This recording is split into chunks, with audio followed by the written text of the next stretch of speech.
సరే. ఆ!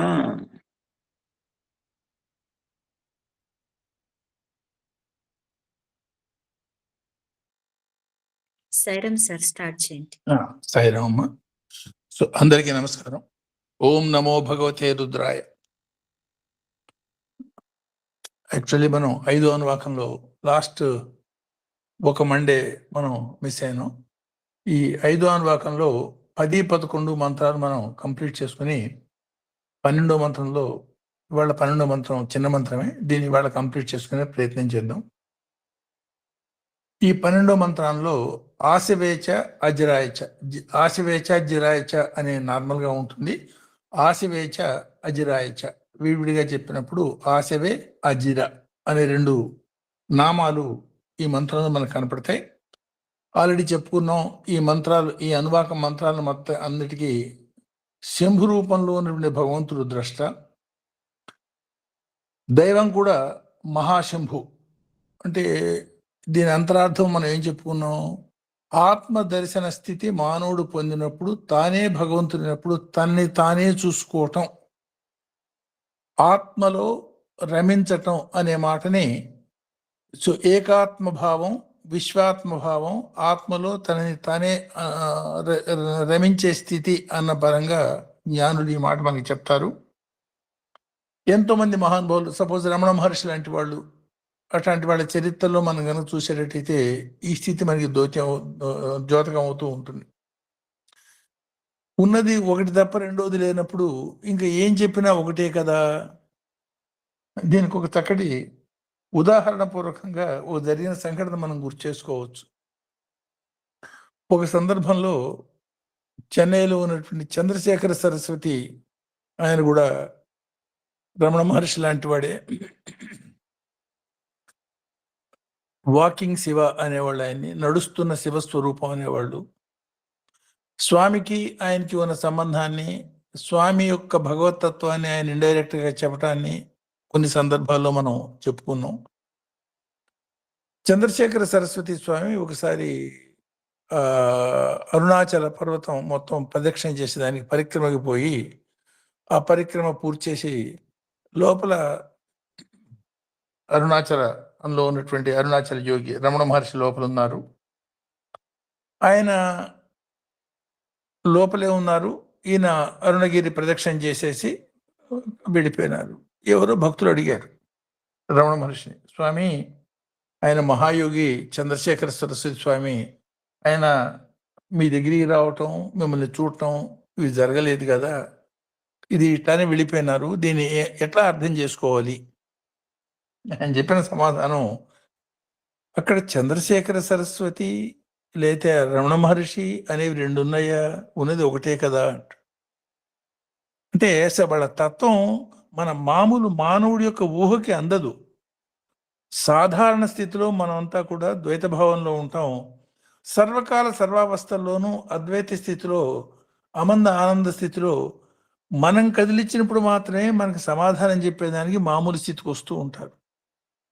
ఇది నిత్య జీవితంలో ఎన్నో వందల సార్లు స్వామిని మనం చూస్తున్నాం కాబట్టి కొంతమందికి అర్థమయ్యే అవకాశం ఉంది తప్ప, సాధారణ ప్రజానీకానికి ఈ భావం అర్థం చేసుకోవటం కూడా చాలా కష్టం అవుతుంది.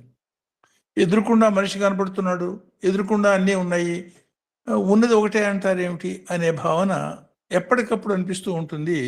దీన్ని అధిగమించే విధానమే అనేక రకాల్లో ఈ మంత్రాలన్నిటిలో చాలా సూక్ష్మంగా, చాలా చిన్న చిన్నగా ఉన్న ఈ మంత్రాల్లో ఆ అఖండమైనటువంటి రహస్యాల్ని సశాస్త్రీయంగా, అంటే ఇవాళ మనం సైన్స్ ప్రకారం దీన్ని ఎనలైజ్ చేసి చూడాలి అనుకున్నా ఎట్లా చెప్తున్నారు అనే వివరాల్ని ఇందులో మనం అర్థం చేసుకునే ప్రయత్నం చేయొచ్చు.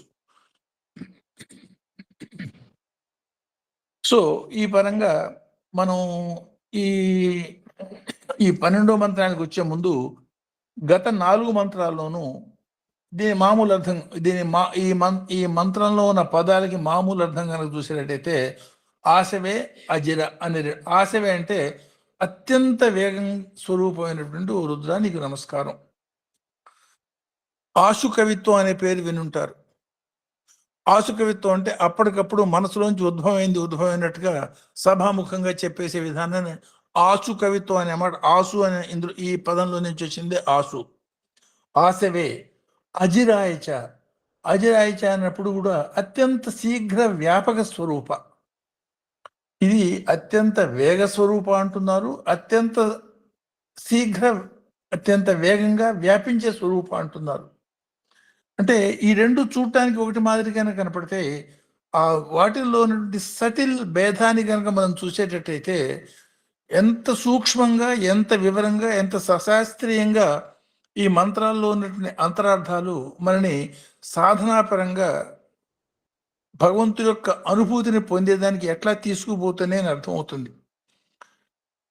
ఒక వేగంగా ప్రయాణం చేస్తున్నది అనగానే అది వ్యాపిస్తున్నది అని అనుకోవాల్సిన అవసరం లేదు. సపోజ్ ఒక రాయి చాలా బలంగా మనం విసిరాం అనుకోండి, అది కణంలాగా చాలా స్పీడ్గా ప్రయాణం చేయొచ్చు, కానీ వ్యాపిస్తూ పోదు.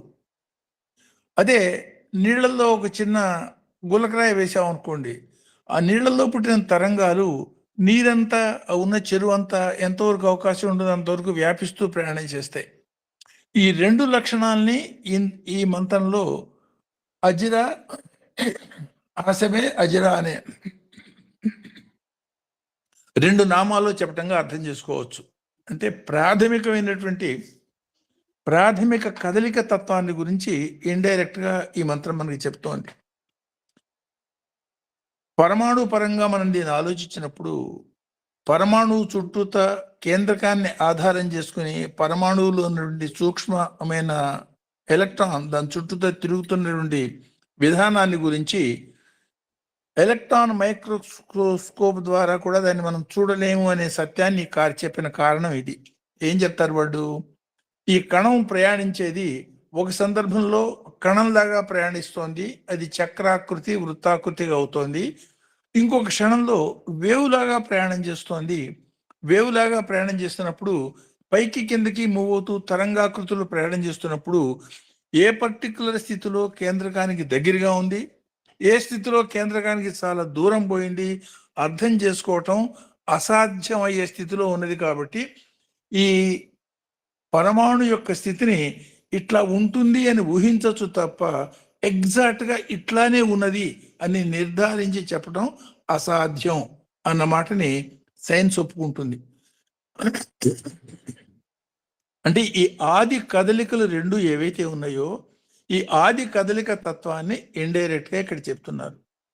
దీన్నే నటరాజపరంగా, నాట్యపరంగా, నటరాజు యొక్క నాట్యపరంగా, శివశక్తుల యొక్క నాట్యపరంగా దీన్నే భరద్వాజ మహర్షి దర్శించాడు.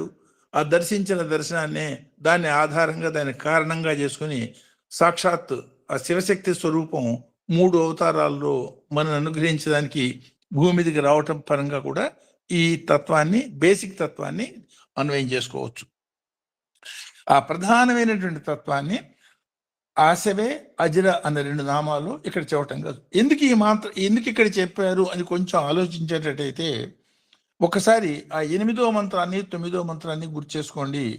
భగవంతుడి యొక్క 2 ప్రధానమైన తత్వాలు అణోరణి, మహతోమహి అన్న 2 తత్వాల్ని హ్రస్వాయచ, వామనాయచ, బృహతేచ, వృషేశేచ అని చెప్పినట్టు మనం గమనిస్తాం. అప్పుడు ఈ మాటలు చెప్పుకున్నాం. హ్రస్వ, వామన, పొట్టి అంటున్నాం, మళ్ళీ మరుగుజ్జు. పొట్టి అని చెప్పినాక మళ్ళీ మరుగుజ్జు అని కూడా చెప్పాలి.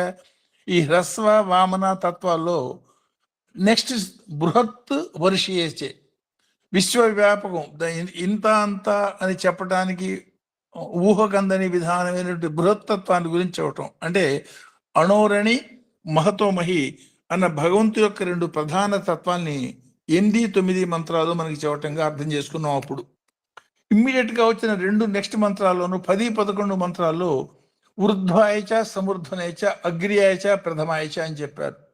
అంటే కేవలం వృద్ధత్వం అనేది శారీరకమైన వృద్ధత్వం కాదు, ఆ వృద్ధత్వం అనేది సమృద్ధత్వం కోసం ఉపయోగించుకుంటున్నావా లేదా అనే ప్రశ్న పరంగాను, అగ్ర్య, ప్రథమ అంటే ఏ ధ్యేయంగా నువ్వు ప్రయాణించాలంటే అన్నిటికీ ప్రప్రథమ స్థానాన్ని, మన జీవితంలో ప్రప్రథమ స్థానాన్ని భగవంతుడికి, అంటే మన శరీరంలో ప్రప్రథమ స్థానాన్ని, శరీరం, ఆత్మ, మనస్సు ఉన్నప్పుడు శరీరానికి ప్రాధాన్యపరంగా ఇవాళ మనం జీవిస్తున్నా శారీర ప్రాధాన్యపరమైన జీవితం కానీ మనో ప్రాధాన్యపరమైనటువంటి జీవితం కాక ఆత్మ ప్రాధాన్యపరమైన జీవితాన్ని ఆ రెండు మంత్రద్వయాలు అంటే 8, 9, 10, 11 మంత్రాలు చెప్పిన తర్వాత అంటే 8, 10లో ఏం చెప్పాడు?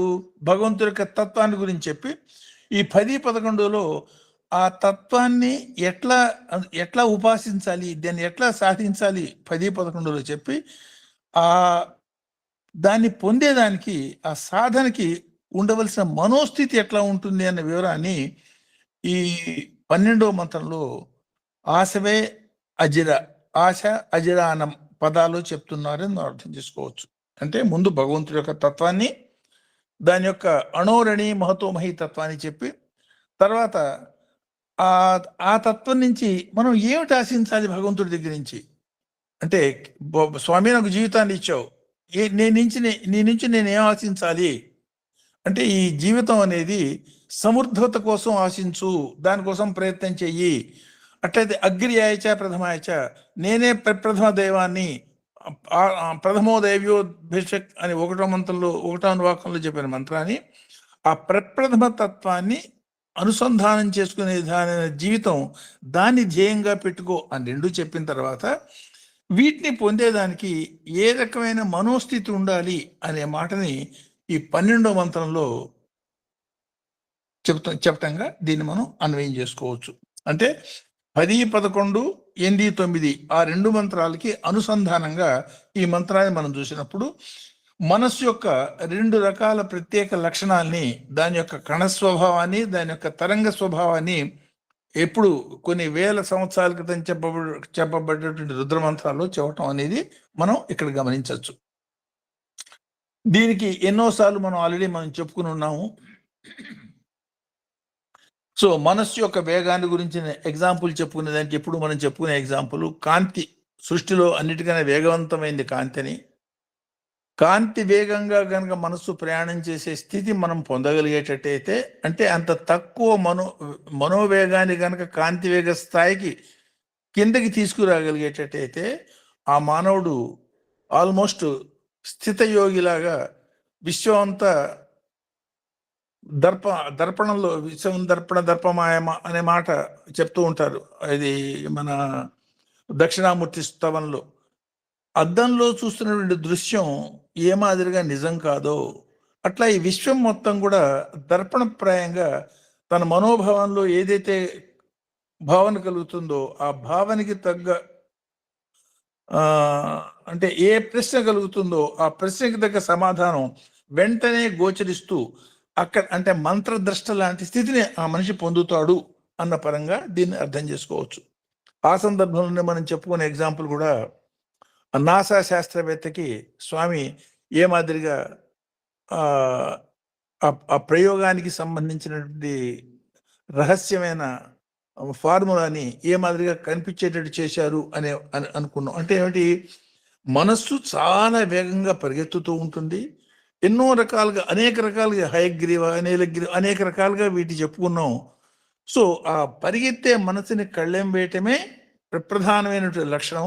ఆ మనస్సుకి కళ్ళెం వేసేటప్పుడు మనస్సు యొక్క లక్షణాన్ని తెలుసుకుని దాన్ని స్వాధీనం చేసుకునే ప్రయత్నం చేసేటట్టయితే సఫలీకృత మనోరోధుడు అవుతావు అన్న మాటని ఇండైరెక్ట్ గా చెప్పటంగా దీన్ని అనుకోవచ్చు.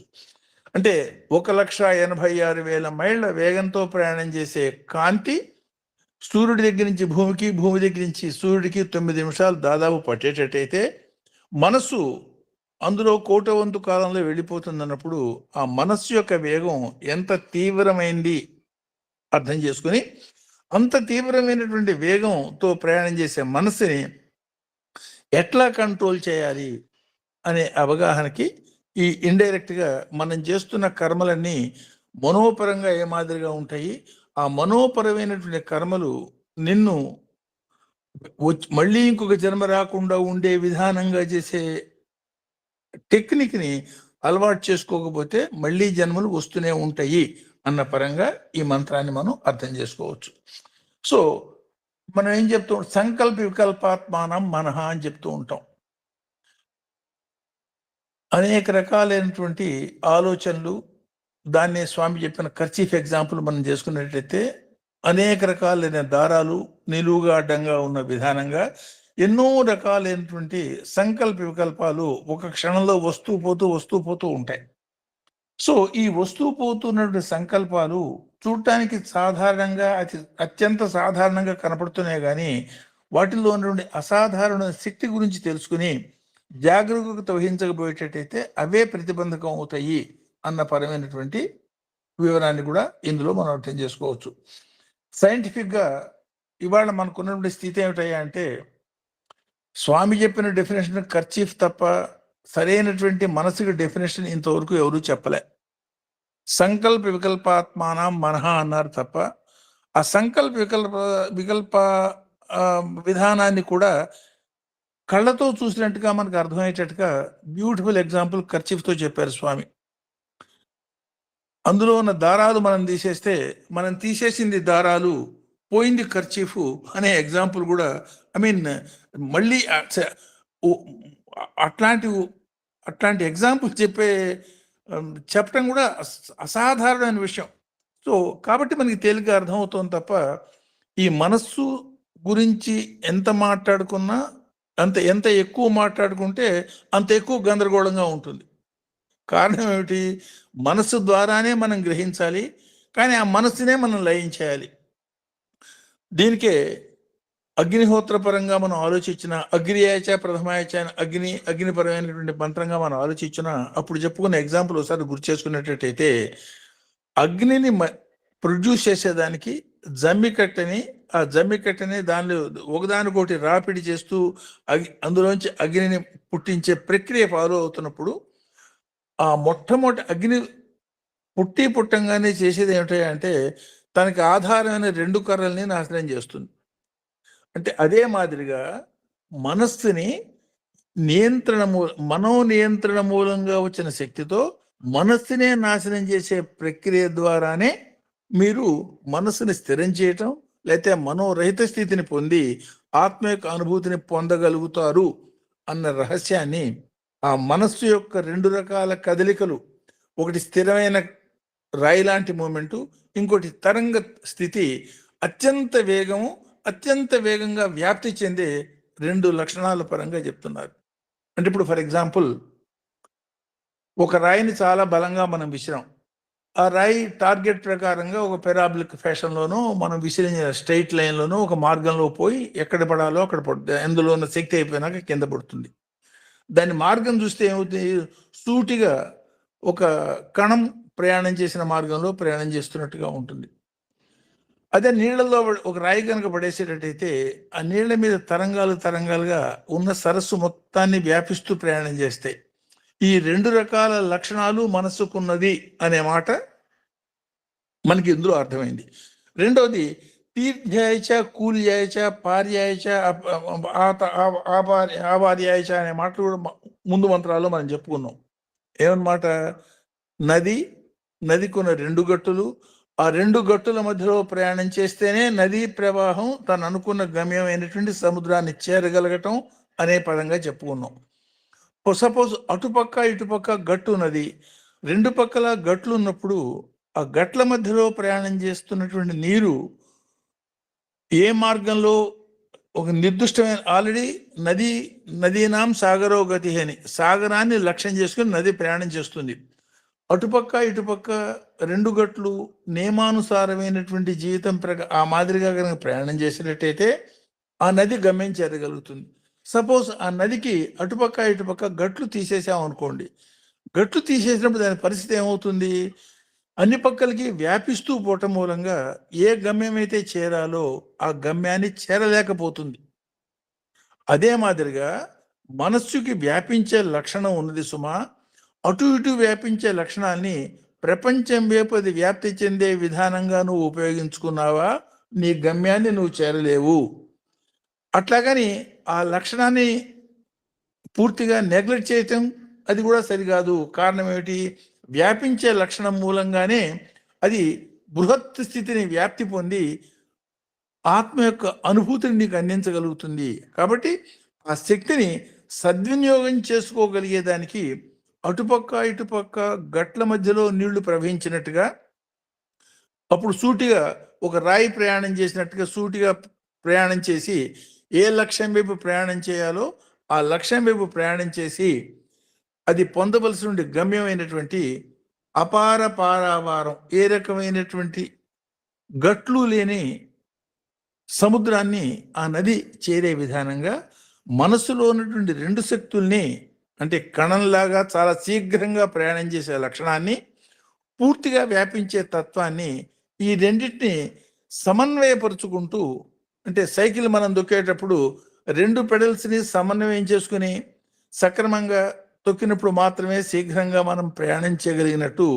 మనస్సు యొక్క ఈ రెండు లక్షణాలని సద్వినియోగం చేసుకుంటూ నువ్వు ప్రయాణం చేస్తున్నప్పుడు మాత్రమే నువ్వు గమ్యాన్ని చేరగలుగుతావు, లేకపోతే ప్రయాణం కష్టసాధ్యం అవుతుంది అన్న రహస్యాన్ని చాలా సూక్ష్మంగా ఈ మంత్రంలో ఇంబెడ్ చేశారు అని అనుకోవచ్చు. సో ఇవాళ మనకున్నటువంటి సైంటిఫిక్ నాలెడ్జ్ గురించి కూడా 2-3 సార్లు అనుకున్నాం, మళ్ళీ ఇంకొకసారి గుర్తు చేసుకుందాం.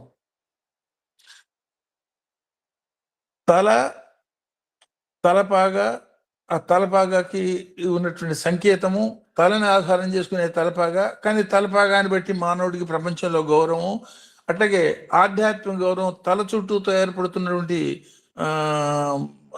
వాటి యొక్క ఆ పరంగా కూడా ఓ మంత్రంలో చెప్పుకున్నాం. అట్లా ఈ తలలో నుంచి వెలువడుతున్నటువంటి ఆలోచనలు అని మనం అంటాం, కానీ నిజంగా అవి ఏమిటో, ఎక్కడి నుంచి వస్తున్నాయో, ఎట్లా వస్తున్నాయో చెప్పలేం. సో వైజ్ఞానిక పరంగా, వైద్యశాస్త్ర పరంగా మనకున్నటువంటి నాలెడ్జ్ ఏమిటంటే, తలలో ఉన్నటువంటి మెదడులో ఉన్నటువంటి కొన్ని ఓ పర్టికులర్ కేంద్రం నుంచి 4 రకాల సంకేతాలు వెలువడుతున్నాయని, ఏదో ఒక పేరు పెట్టాలి కాబట్టి మోడర్న్ సైన్స్ పెట్టిన పేరు alpha beta theta, alpha beta delta theta.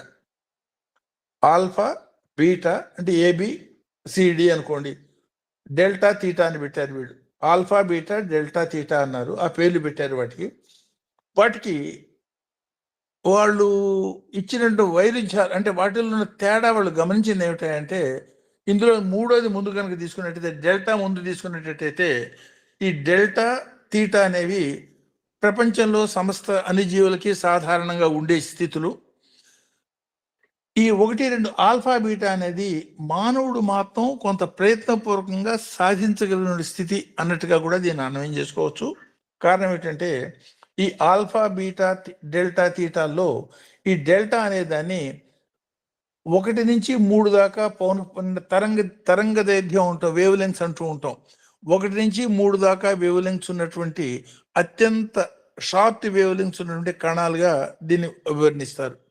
ఈ 1 నుంచి 3 దాకా ఉన్నటువంటి స్థితి, ఆ మాదిరి తరంగాలు మానవుడి తలలో నుంచి ఎప్పుడు వెలువడుతూ ఉంటాయంటే, గాఢ నిద్రలో ఉన్నప్పుడు, అంటే ఆల్మోస్ట్ భగవంతుడితో అనుసంధానమే, మిగతా ప్రపంచంతో ఏ రకమైన సంబంధము లేకుండా ఏ జంతువైనా, ఏ జీవైనా, మానవుడైనా గాఢ నిద్రలో ఉన్న స్థితిలో ఆ మనస్సులో నుంచి ఆ తలలో నుంచి వెలువడే తరంగ దైర్ఘ్యాలు 1 నుంచి 3 ఉంటాయి. సో గాఢ నిద్రా స్థితిలో ఉన్నటువంటి తరంగ దైర్ఘ్యాలకి అది సంకేతం. సో మెలకుగా ఉన్నప్పుడు, యాక్టివ్గా ఉన్నప్పుడు ఇమ్మీడియట్గా నెక్స్ట్ లెవెల్లో ఉన్నటువంటి 4 నుంచి 7 దాకా ఉండే స్థితి వాటిలో కనపడుతుంటే దాన్ని తీటా స్టేజ్ అన్నారు. ఇది సాధారణంగా, అంటే మెలకు అంటే ఏమిటి, ఇప్పుడు మనం అంతా మెలకుగా ఉన్నాం, నేను మాట్లాడుతున్నాను, మీరు వింటున్నారు, ఇవన్నీ జరుగుతున్నాయి. ఇవన్నీ ఈ మెలకు స్థితిలో ఉన్నప్పుడు, సాధారణమైన యాక్టివిటీస్ జరిగేటప్పుడు గాఢ నిద్రా స్థితి కన్నా కొంత ఎక్కువ పౌనఃపున్యం 4 నుంచి 7 దాకా ఉండే తరంగ దైర్ఘ్యాలు ఉంటాయి అని. ఈ ఆల్ఫా అనే దాన్ని 8 to 12 వేవ్ లెంగ్స్ తరంగ దైర్ఘ్యం ఉన్నటువంటి వేవ్ లెంగ్స్ అన్నారు. ఇది సాధారణంగా చాలా ప్రయత్నపూర్వకంగా మనుషుల్లో అప్పుడప్పుడు, అంటే మనస్సు చాలా స్థిరంగా, చాలా సంతోషంగా, చాలా ఆనందంగా ఉన్న స్థితి అన్న స్థితులు ఏదైతే ఉంటాయో ఆ స్థితుల్లో ఉన్నటువంటి తరంగ దైర్ఘ్యాన్ని ఆల్ఫా అనే పేరు పెట్టారు వీళ్ళు. ఆ టైంలో ఉన్న ఇది 8 నుంచి 12. ఈ 8 to 12లో మొత్తం 5 లెవెల్స్ ఆఫ్ వేవ్ లెంగ్స్ ఉంటాయి. ఈ 5 రకాల వేవ్ లెంగ్స్లో ఉన్నప్పుడు మనోప్రశాంతత చాలా హాయిగా ఉన్నటువంటి ఒక స్థితిని మానవుడు పొందుతున్నట్టుగా దీన్ని అర్థం చేసుకోవచ్చు. సో దీని యొక్క సాధారణ స్థితి ఏమిటంటే 30 to 60 seconds. ఇప్పుడు ఫర్ ఎగ్జాంపుల్ మీకు ఇష్టమైనటువంటి పని ఏదైనా చేశాము, ఆ ఇష్టమైనటువంటి పని చేసినాక ఒక రకమైన సంతృప్తి స్థితి ఉంటుంది. ఆ సంతృప్తి స్థితిలో ఉండే తరంగ దైర్ఘ్యం ఇది. ఈవెన్ ఫర్ ఎగ్జాంపుల్ మానవులు సాధారణంగా సంభోగ సమయంలో ఆ కార్యక్రమ ఆ స్థితి అనుభవం పూర్తి అయిపోయినాక కలిగే ఒక క్షణికమైనటువంటి ఆనందిక స్థితి ఏదైతే ఉంటుందో దాన్ని కూడా ఈ మాదిరిగా అనుకోవచ్చు. ఆ మాదిరి అందుకోసమే దానికోసం మానవులు ప్రయత్నం చేస్తూ ఉంటారు.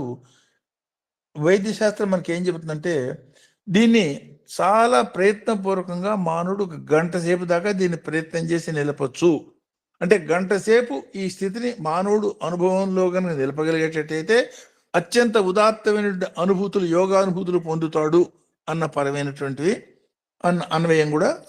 అంటే మామూలు సైన్స్ నుంచి యోగిక్ సైన్స్కి కనుక తీసుకుపోయేటట్టయితే ఇది 1,86,000 మైళ్ళ వేగానికి మనస్సు యొక్క వేగాన్ని తగ్గించటం లాంటి స్థితికి దీన్ని అన్వయం చేసుకునేటట్టయితే అత్యంత ప్రశాంతమైనటువంటి ఒక స్థితిని మానవుడు ప్రయత్నపూర్వకంగా 1 గంట సేపు దాకా అనుభవించే ప్రయత్నం చేయొచ్చు అన్న మాటని సైన్స్ కూడా ఒప్పుకుంటోంది. ఈ నెక్స్ట్కి వచ్చేటప్పుడు బీటాకి వచ్చేటప్పటికి 13 to 22 లెవెల్ వేవ్ లెంగ్స్ ఉంటాయి. ఈ పౌనఃపున్యాలన్నీ కూడా చాలా గందరగోళమైనటువంటి పరిస్థితుల కిందను, చాలా తీవ్రమైనటువంటి మనోప్రవృత్తి, అసాధారణమైన పనులు కొన్ని సందర్భాల్లో మానవులు చేస్తూ ఉంటారు. అట్లాంటి పరిస్థితుల్లో వాడి మనసు నుంచి వెలువడే తరంగ దైర్ఘ్యాలు, వేవ్ లెంగ్స్ ఇవి 13 to 22 ఉంటాయట.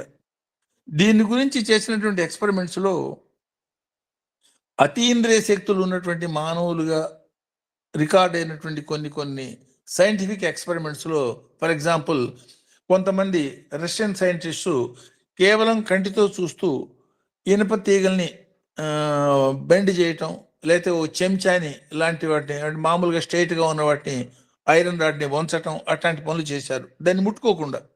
ఇవి కూడా రికార్డెడ్ ఫ్యాక్ట్స్ కింద ఉన్నాయి. ఇట్లాంటివి చేసినప్పుడు వాళ్ళ శరీరంలో నుంచి అఖండమైన శక్తి బయటికి ప్రవహించిపోవటం అనేది కూడా రికార్డ్ అయింది. ఆ తర్వాత వాళ్ళు చాలా బలహీనం కావటం, శక్తిని కోల్పోయినట్టు ఉండటం, ఇవన్నీ కూడా మనకి లక్షణాలు గమనిస్తాయి. స్వామి సందర్భాల్లో చెప్తూ ఉంటారు. స్వామిని ఒక సందర్భంలో కొంతమంది స్వామి ఇన్ని రకాల శక్తులు మీరు చేస్తున్నారు, ఇన్ని రకాల వస్తువులు మీరు సృష్టిస్తున్నారు, మీ నుంచి శరీరం నుంచి బయటకు వచ్చిన విభూదే కొన్ని 100 టన్నులు పాటుకుంటుంది, ఇవన్నీ చేయటం మూలంగా మీకు యోగభంగం కలగదా, యోగశక్తి అంతా క్షీణించిపోదా అని వేసిన ప్రశ్నలు ఉన్నాయి స్వామిని.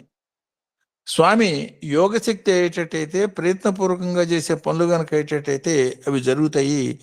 సహజమైనటువంటి ప్రేమతో, ఏ రకమైనటువంటి వాటి మీద వాంఛ లేకుండా సహజమైన ప్రేమని ఎక్స్ప్రెస్ చేస్తూ జరుగుతున్న భగవంతుడి యొక్క ఈ చర్యల్లో కేవలం ప్రేమని పంచటమే తప్ప శక్తిని కోల్పోవటం అనేది ఉండదు అనే మాట చెప్పారు. అంటే ఏ మాదిరి మానసిక స్థితులు మనం ఏ మాదిరి మానసిక యోగాభ్యాసంతో నేను ఒక శక్తిని పొందాను, నేను దీన్ని ప్రదర్శిస్తున్నాను అనే భావంతో చేసినప్పుడు ఆ లక్షణాలన్నీ, అంటే మామూలు మానవులకి జరిగిన లక్షణాలన్నీ కలుగుతాయి తప్ప యోగిరాజు అయినటువంటి భగవంతుడి విషయంలో సహజమైనటువంటి ప్రేమ కొద్దీ ఆయన చేసే చర్యలకి ఏ రకమైనటువంటి శక్తి విహీనత కలగదు. అది ప్రేమ పంచటమే. ఒక దీపం నుంచి 100 దీపాలు వెలిగించిన మొదటి దీపం యొక్క కాంతి ఏమాత్రం తగ్గకుండా ఏ మాదిరిగా ఉంటుందో అట్లా తన ప్రేమని పంచటం మూలంగా సహజ సిద్ధంగా నీళ్లు పైనుంచి కిందకు వస్తున్నట్టుగా జరుగుతున్న ఆ కార్యక్రమాలకి వాటిలో శక్తిని కోల్పోవటం అనేది ఉండదు, ఆనందాన్ని పెంచటం పంచటం అనేది మాత్రమే ఉంటుంది అన్న పరంగా కూడా స్వామి చేసిన లీలల్ని ఈ మంత్రపరంగా అట్లా మనం అన్వయం చేసుకుని అర్థం చేసుకోవచ్చు. సో ఈ alpha, beta, theta, delta, theta అని చెప్పబడినటువంటి 4 స్థాయిలు తప్ప అంతకన్నా ఏమీ తెలియనటువంటి ఉన్న దీన్ని, వీటన్నిటికీ సెంటర్ పాయింట్ ఏది అంటే రుద్రగ్రంథి అంటారు. రుద్రగ్రంథి అంటే కళ్ళకి భృగుటి, ఆ భృగుటి స్థానాన్ని రుద్రగ్రంథి అంటూ ఉంటారు. అప్పుడప్పుడు స్వామిని గురించి మనం చూస్తున్నప్పుడు కూడా కొన్ని సందర్భాల్లో అక్కడ చేయి పెట్టో లేకపోతే ఇది పెట్టో చాలా కళ్ళు మూసుకుని కేంద్రీకృతమైన మనోభావంతో ఉన్నట్టుగా ఉన్నట్టు స్వామి రూపాల్ని మనం ఎన్నో సందర్భాల్లో చూసి ఉంటాం. వాటన్నిటికీ వెనకాల అనూహ్యమైన కారణాలు ఉంటాయి. ఏదో ఆ కారణంలో స్వామి ఏదో అనూహ్యమైన పని ఏదో చేస్తున్నారు, అది మనకి తెలిసి ఉండకపోవచ్చు. విశ్వంలో ఏ లోకంలో ఎవరికి ఏ మాదిరి కార్యక్రమం ఆయన చేస్తున్నారో మనకి అగ్రాహ్యంగా ఉంటుంది. అంటే వీటన్నిటికీ ఆధారభూతమైన సెంటర్ ఏదయ్యా అంటే 6వ సెంటరు, దాన్నే రుద్రగ్రంథి అంటాం. అది దాటి పైకి పోయినప్పుడు ఆ 7వ స్థితిలో పొందేది అమందమైనటువంటి ఆనందం, ఆ నిత్య నూతన ఆనందమయ స్థితి. దాన్ని సాధించగలిగేదానికి ఈ మనస్సుని కట్టడి చేసేది, స్థిరపరిచేది ఆ మార్గంలో 6వ చక్రం దగ్గర మీరు ఇవన్నీ సాధించాల్సి ఉంటుంది అన్న పరమైనటువంటి అన్వయంగా దీని అర్థమవుతుంది. సో దీన్ని సైంటిఫిక్ గా మనం అర్థం చేసుకోవడంలో 3వ అనువాకంలో ఎన్నో రకాలుగా మనం కర్మని గురించి, ఆ జన్మని గురించి, సంచిత ఆగామి ప్రారబ్ధాపరమైన కర్మలు, దాన్ని అనుభవంలోకి వచ్చేటప్పుడు ఆధ్యాత్మిక, అధిభౌతిక, అధిదైవిక అనే 3 రకాల స్థితిలో, ఈ 6 రకాల స్థితుల్లో రకరకాల కర్మల యొక్క అనుభవాన్ని మానవుడు పొందటం, ఇవి ఈ జీవితంలో ప్రతి వ్యక్తి కూడా, పుట్టిన ప్రతి వ్యక్తి కూడా అనేక రూపాల్లో, వాడు సన్యాసిగా ఉన్నా, సాధారణ అజ్ఞాని మానవుడిగా ఉన్నా, అందరూ కర్మంతో చేసిన కర్మల ప్రకారంగా అనేకాలని పొందటం మనం చూస్తూ ఉన్నాం. వీటికి ఈ మంత్రానికి ఉన్న సంబంధాన్ని ఇట్లా అర్థం చేసుకోవచ్చు మనం. ఆశవే అజిర అనే బ్రహ్మసూత్రాల పరంగా దీన్ని చెప్పినప్పుడు, బ్రహ్మసూత్రం 4:2-10 చెప్పిన మాట చూస్తే నోపమర్దేనాత్మ అంటాడు. ఏంటి? ఆత్మ అనేది ఏ పరిస్థితిలోనూ నశించదు. గీతలో చెప్పిన వాక్యాన్నే, అంటే ఆ బ్రహ్మసూత్రాల్లో చెప్పిన వాక్యాన్నే గీతలో చెప్పబడ్డది అనుకోవచ్చు. అయితే మనం మరణిస్తున్నాం కదా, ఈ మరణిస్తున్న దాన్ని ఆత్మ మరణించదు అంటున్నారు. శరీరం మరణిస్తోంది. శరీరం మరణించినప్పుడు ఆత్మ ఎక్కడికి పోయింది? జిగాహింసోద్యమం ఆ మంత్రంలో చెప్పుకున్నది. సో దీన్ని అన్వయం చేసుకునే దానికి ఇట్లా అర్థం చేసుకోవచ్చు మనం. శరీరత్రయం అని స్థూల, సూక్ష్మ, కారణ శరీరాల మూడింటిని కలిపి శరీరత్రయం అంటాం. ఈ శరీరత్రయంలో కంటికి నా శరీరం నా కంటికి కనపడుతుంది, నా శరీరం మీ కంటికి కనపడుతుంది. అదే మాదిరి మీ శరీరం మీ కంటికి నా కంటికి కూడా కనపడుతూ ఉంటుంది. సో కంటికి కనపడుతున్నటువంటి శరీరాన్ని, అన్నాన్ని ఆశ్రయిస్తూ అన్నం మూలంగా పెరుగుతున్న శరీరాన్ని, అన్నమయ కోశపరమైన శరీరాన్ని స్థూల శరీరం అన్నాం. సో మనస్సుని ఆధారంగా చేసుకున్న శరీరాన్ని,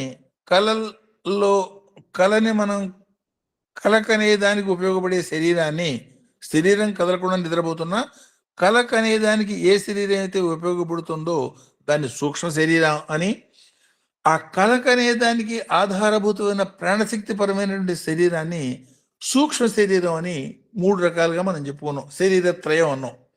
ఈ శరీరత్రయంలో స్థూల శరీరం యొక్క పతనాన్ని గురించి మనం మరణం అనే పేరుతో చెప్తున్నాం.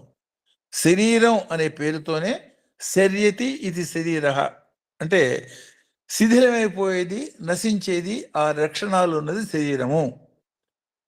శిథిలం కావటం, నశించడం అనే లక్షణాలు ఉన్నది శరీరం. కాబట్టి అది భౌతికంగా మన కంటికి కనపడుతున్న విధానంగా నశించడం జరిగే శరీరం కేవలం స్థూల శరీరం మాత్రమే. కాబట్టి స్థూల శరీర పతనాన్ని మరణం అనే పేరుతో మనం తలుచుకున్నా కూడా స్థూల శరీరం పడినంత మాత్రాన సూక్ష్మ, కారణ శరీరాలు పడిపోవు. వాటికి ఆధారభూతమైంది మనో సంబంధమైన కర్మలు, వాటిని ఆధారం చేసుకుని అవి నిలిచి ఉంటాయి అన్న పరమైనటువంటి అన్వయాన్ని ఈ మంత్రంలో మనం చూడొచ్చు. ఎట్లా అంటే, అది ఏ కర్మ మనం చేసినా ఒకటికి 10 రూపాయలు ఇవ్వాలి అని 10 రూపాయలు ఇచ్చాం, లేదు ఒకటి దెబ్బ వేయాలి, దెబ్బ వేసాం. ఈ 2 కర్మలకి ఆధారంగా చూసేటట్టయితే ముందు మనకి మనసులో కలిగిన సంకల్పం, వాడికి 10 రూపాయలు ఇవ్వాలనే సంకల్పం కలిగింది, అది మనోకర్మ. 10 రూపాయలు జేబులోంచి తీసి ఇచ్చాము, అది ఫిజికల్ కర్మ. మనోకర్మతో మొదలై ఫిజికల్ కర్మతో ఎండ్ అవుతుంది. ఫిజికల్ కర్మ అందరూ చూస్తారు. ఈ ఫిజికల్ కర్మ చేసేది ఫిజికల్ శరీరం, స్థూల శరీరం. మనోకర్మ చేసేది మనో శరీరం. ఈ మనో శరీరానికి ఆధారభూతమైంది మనస్సు. ఆ మనస్సు యొక్క వేగం ఎంత అనుకున్నాము? 1,86,000 మైళ్ళ కన్నా కొన్ని కోటాను కోట్ల రెట్లు ఎక్కువ.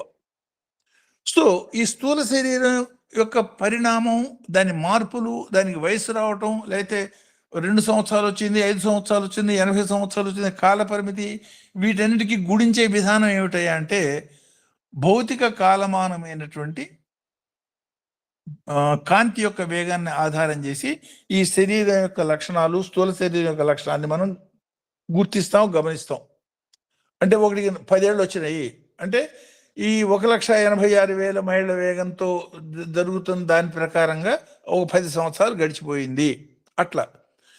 కానీ మనసుతో చేసిన కర్మలు చాలా వేగంగా ఉంటాయి. ఈ ఈ శరీరం పతనానికి కారణమైనటువంటి, లేదు శరీరం పుట్టుకు కారణమైనటువంటి ఈ స్థూల శరీరపరమైనటువంటి లెక్క 1,86,000 మైళ్ళ కన్నా కోటాను కోట రెట్లు ఎక్కువ వేగంగా అది ఉన్నది. కాబట్టి దానిలో జరిగిన చర్యల్ని శరీర మరణం ఆపలేదు అనే రహస్యాన్ని ఈ మంత్రం మనకి ఇండైరెక్ట్గా చెప్తోంది.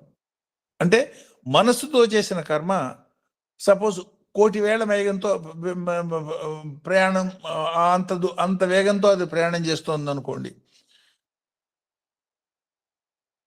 ఎడ్ల బండి మీద పోతున్నవాడు, ఏరోప్లేన్లో పోతున్నవాడు, ఇద్దరూ ప్రయాణం చేస్తున్నారు. శరీరం అనేది ఎడ్ల బండి మీద చేసే ప్రయాణం అయితే మనోకర్మ ఏరోప్లేన్ లాంటిది అనుకోండి.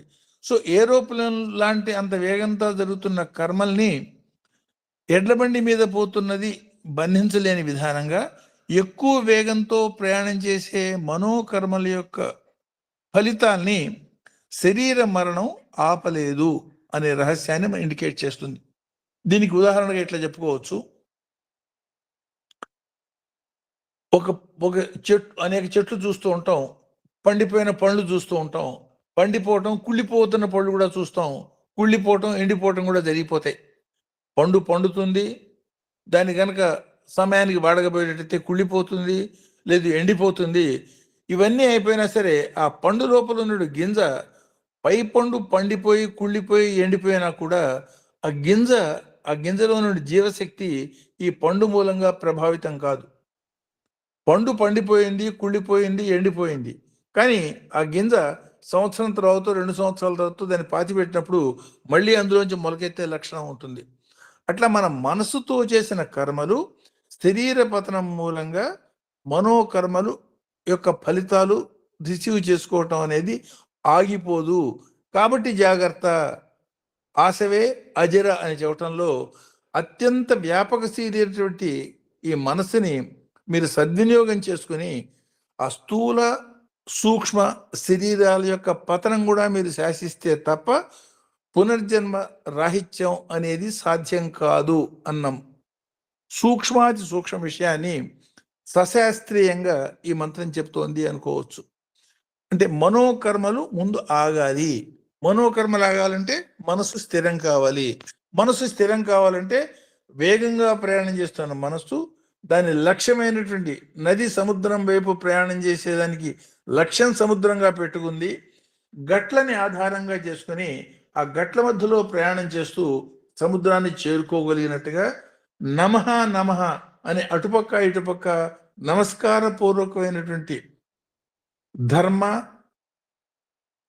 సాధన, ధర్మపరమైనటువంటి ఒక పక్క ధర్మం, ఇంకో పక్క సాధన అంటే 2 గట్ల మధ్య జీవితాన్ని గనక గడపగలిగేటట్టయితే అది శీఘ్రంగా నది ప్రయాణం చేసి తన గమ్యమైనటువంటి సముద్రాన్ని అపార పారావారాన్ని చేరినట్టుగా చేరగలుగుతుంది. అట్లా కాకుండా ముందే స్ప్రెడ్ అయిపోతే చేరలేకపోతుంది అన్న మాటని ఇండైరెక్ట్గా ఈ మంత్రం మనకి ఇండికేట్ చేస్తోంది. అంతేగాక సాధారణంగా ఎంతో మందికి కలిగే అనుమానం శరీరమే ఎండ్ అనుకునేదానికి వీలేకుండా శరీర పతనం తర్వాత కూడా మనో శరీరము, లేదు సూక్ష్మ శరీరము, లేదా కారణ శరీరము, ఈ రెండూ కూడా క్రియాశీలంగా ఉండి ఏ మనోకర్మలైతే చేశామో, ఏ మనోభావనలు అయితే చేశామో దానికి అనుగుణమైనటువంటి జన్మ కోసం మళ్ళీ ఇంకొక శరీరాన్ని తయారు చేసుకునే ప్రక్రియలో ఉంటాయి కాబట్టి అది రాకుండా ఉండాలనేటట్టయితే దీన్ని ఈ మూడింటిని కలిపి లయం చేసే ప్రక్రియ దాన్నే మోక్షం అన్నారు. సాధారణమైన చావు అయ్యేటట్టయితే కేవలం స్థూల శరీరం యొక్క పతనం. అట్లా కాకుండా మోక్షం అంటే ఏమిటి అంటే మోహక్షయం ఇది మోక్షం అన్నారు. మోహక్షయం అంటే ఏమిటి? మనస్సులో సంకల్ప వికల్పాలు అనేది రెండూ లేకుండా స్థిరమైనటువంటి మనస్సును సాధించి ఆ స్థిరమైనటువంటి మనస్సుతో మనస్సు శరీరము రెండిటి యొక్క పతనాన్ని గనక శాసించగలిగేటట్టయితే అప్పుడు విశ్వాత్మ వ్యక్తాత్మ అనే రెండునే ఈ వ్యక్తాత్మ అనేది మళ్ళీ వ్యక్తిగా అవతరించవలసిన అవసరం ఉండదు కాబట్టి ఈ వ్యక్తాత్మ విశ్వాత్మలో భాగంగా మారిపోతుంది. సో సాధారణమైన వ్యక్తికి వ్యక్తాత్మ, పొందవలసిన గమ్యం విశ్వాత్మ, ఈ రెండు ఉంటాయి. ఆ వ్యక్తాత్మ విశ్వాత్మని పొందేదానికి ఈ మనోమయ శరీరాన్ని, స్థూల శరీరాన్ని రెండు గట్లుగా ఉపయోగించుకుని పొందవలసినటువంటి గమ్యాన్ని చేరేదానికి ప్రయత్నం చేయవలసి ఉంటుంది అన్న మాటని ఇండైరెక్ట్గా ఈ ఆశవే అజిరా అన్న రెండు చిన్న చిన్న మాటల్లో, చిన్న చిన్న పదాల్లో ఈ మహత్తరమైనటువంటి దీన్ని మనకి చెప్తున్నారు. దీనికే పెద్దవాళ్ళు మనకి ఏం చెప్తారు? యోగాగ్ని దగ్ధ కర్ములు అంటారు, జ్ఞానాగ్ని దగ్ధ కర్ములు అంటారు. జ్ఞానంతో కానీ యోగంతో కానీ, యోగమే జ్ఞానం, జ్ఞానమే యోగం, అందులో రగిల్చిన అగ్ని మూలంగా వాళ్ళ వెనక జన్మల్లో చేసిన కర్మల్ని భస్మం చేసుకుని మళ్ళీ కొత్త కర్మలోనేవి చేయకుండా ఉన్నటువంటి స్వామి చేస్తున్న విధానంగా కర్మ కనుక చేయగలిగేటట్టయితే, స్వామి ఎన్నో కర్మలు చేశారు కానీ బంధించబడలే. ఆ మాదిరిగా దాన్నే కర్మ కుశలత్వమే యోగం అన్నారు. చేస్తున్న కర్మని అత్యంత కుశలాత్మకంగా చేయగలిగటమే యోగం అన్నారు. సో ఆ మాదిరిగా చేయగలిగటాన్ని ఇది ఇండికేట్ చేస్తూ ఈ మంత్రం మనకి ఇండికేట్ చేస్తోంది. సో పంచబ్రహ్మ, ఇప్పుడు శరీరం అన్నాం, మనస్సు అన్నాం. ఈ కర్మ ఫలాన్ని నాశనం చేయాలంటే జ్ఞానాగ్నితో దగ్ధం చేయటం. కాలానికి ఆ శక్తి ఉన్నది, దాన్ని కాలాగ్ని అన్నాము. జ్ఞానానికి ఆ శక్తి ఉన్నది, దాన్ని జ్ఞానాగ్ని అన్నాము.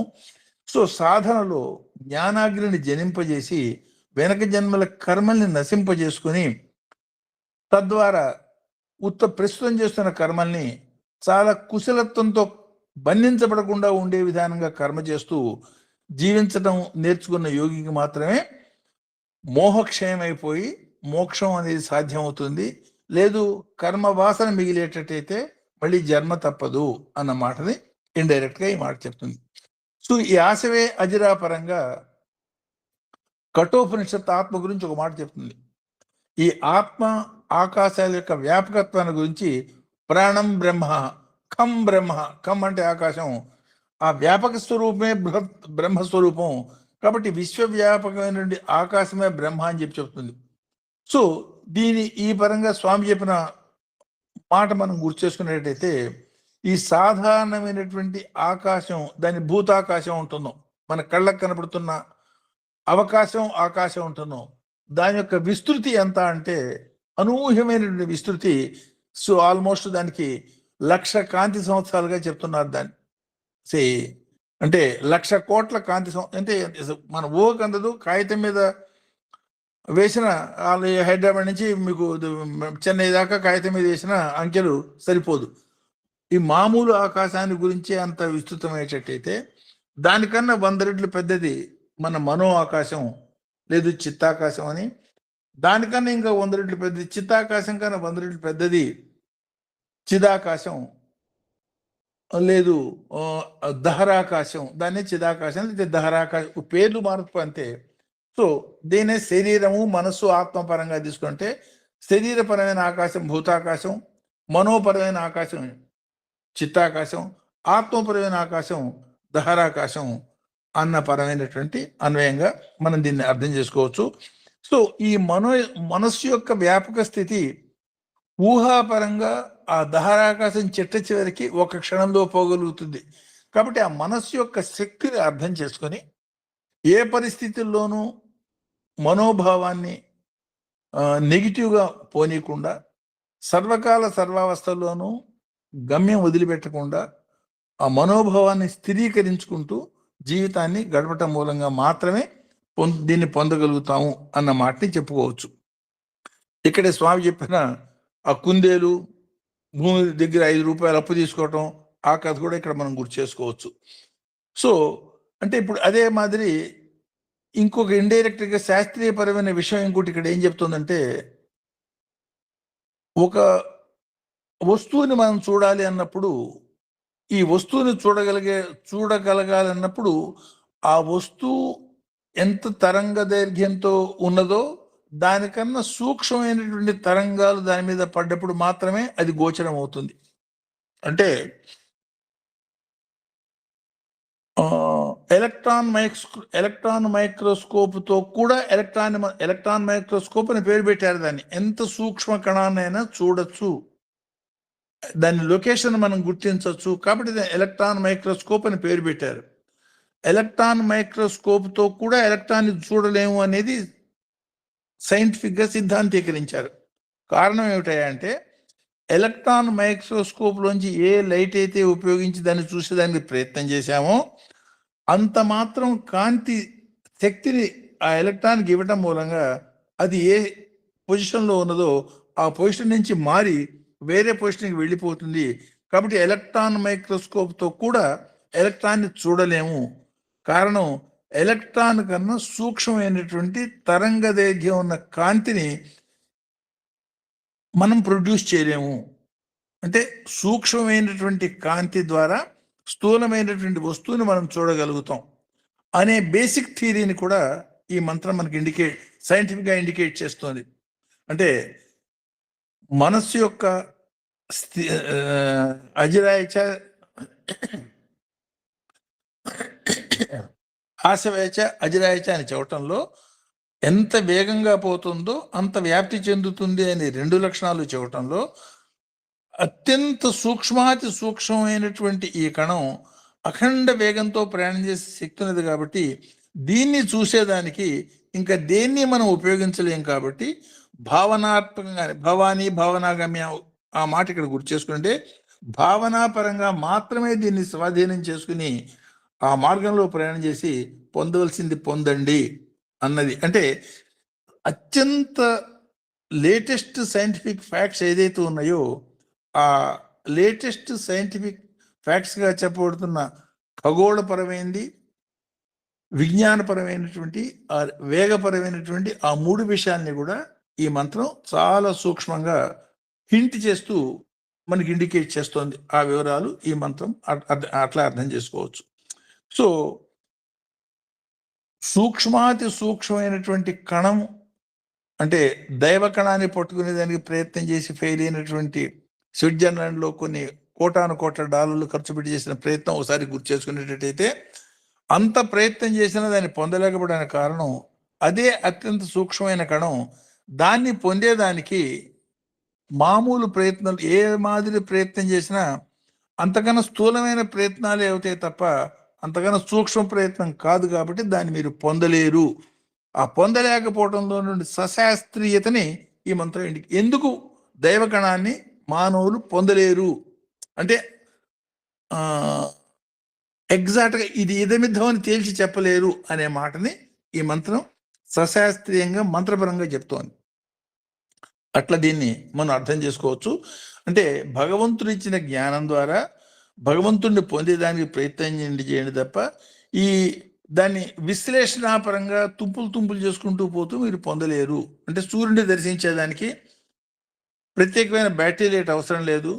ఆ సూర్యుడిలోంచి వస్తున్న వెలుతురుతో ఆధారం చేసుకుని సూర్యుడిని గమనించే విధానంగా అట్లా ఆత్మపరమైనటువంటి ఆ ఆనంద వ్యాపకత్వాన్ని ఆ మార్గంలోనే మనసుని స్థిరం చేస్తూ పొందే ప్రయత్నం చేయండి తప్ప హిరణ్యకశిపుడిలాగా లేదా రావణాసురుడిలాగా బలంతోనూ లేదు శక్తులతో పొందేదానికి ప్రయత్నం చేసి చేయటం మూలంగా సఫలీకృతులు కాలేరు అన్న రహస్యాన్ని కూడా ఈ రుద్ర మంత్రం మనకి ఇండికేట్ చేస్తోంది.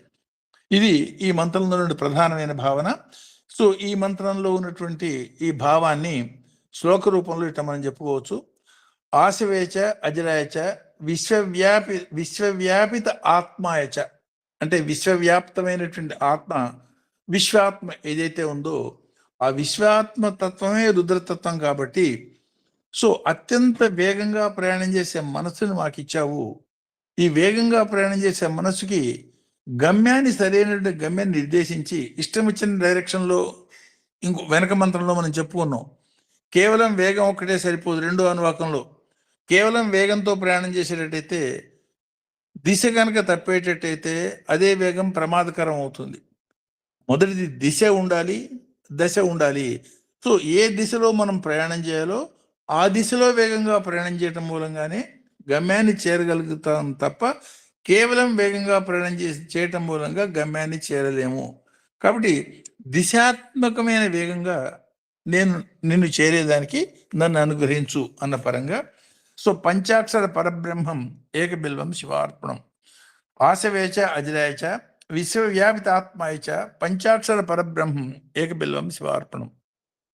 అన్నిటికీ ఆధారం మనసే కాబట్టి, ఆ మనస్సు అత్యంత వేగవంతమైనది కాబట్టి దానికి సరైనటువంటి దిశని కల్పించి ఏ దిశలో ప్రయాణం చేయటం మూలంగా ఆ పంచాక్షర తత్వమైనటువంటి నమశివాయ తత్వాన్ని అనుభవంలో చేసుకోగలుగుతామో ఆ మార్గంలో మమ్మల్ని ప్రయాణం చేయించి ఇవ్వవలసిన అనుభూతిని, అంటే ప్రయాణం చేయించేది నువ్వే, ప్రయాణం చేసిన తర్వాత అనుభవం ఇచ్చేది నువ్వే, అంటే కార్య కారణ రెండింటికి ఆధారమైన శక్తిగా మమ్మల్ని అనుగ్రహించు అన్న పరమైనటువంటి దీనిగా ఈ మంత్రాన్ని మనం ఇట్లా అన్వయం చేసుకోవచ్చు. అంటే చాలా సూక్ష్మంగా, చాలా సింపుల్గా కనబడుతున్న ఈ మంత్రంలో ఆలోచన పరంగా, భావపరంగా ఎంత అగ్రాహ్యత ఉన్నదో దాన్ని భావపరంగా గ్రాడ్యువల్గా అనుభవంలోకి తెచ్చుకునే ప్రయత్నం చేయాల్సిందే తప్ప మాటలతో ఈ మంత్రాన్ని మనం ఎక్కువగా ఎక్స్ప్లెయిన్ చేయలేము అన్న రహస్యాన్ని కూడా ఈ మంత్రం ఆశవే అజిర అన్న మాటల్లో మనకి చెప్తోంది. అట్లా దీన్ని అర్థం చేసుకోవచ్చు. సో ఈ నెక్స్ట్ సోమవారం ఈ 13, 14, 15 ఈ 3 మంత్రాల్ని కలిపి సాధనాపరంగా చెప్పుకోవాల్సినవి నెక్స్ట్ మంత్రంలో మనం చెప్పుకుందాం. ఇక్కడ దీన్ని ఆపుతాను. ఇందులో ఏదైనా ప్రశ్నలు కానీ, further elaboration, anything you want to say, that point you can discuss. అందరికీ నమస్కారం.